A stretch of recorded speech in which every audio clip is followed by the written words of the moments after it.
আমাদের কী করছে lunch hour থেকে খাওয়া দাওয়া করে চলে যাইতেছে। এই যে এই কাজগুলো আমরা আজকে করছি, আর এই অংশটা ওরা কালকে করছে। আর আজকে আমি শ্বশুরবাড়ি থেকে আইয়া কাজে জয়েন দিয়া এতটুকু করলাম।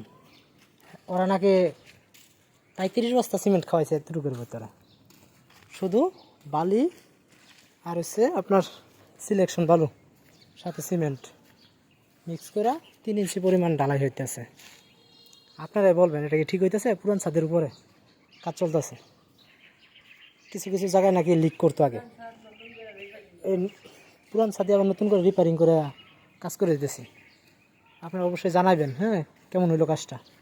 এটার পর আবার নেট ফিনিশিং হবে, মানে গ্যারাটিন দিয়ে দেবো। আরও কিছু অংশ বাকি আছে, এগুলা কালকে আশা করি হয়ে যাব। জুম দিয়ে দেখাইতেছি, এই যে অংশটা আর ওই এই পাশে অংশটা।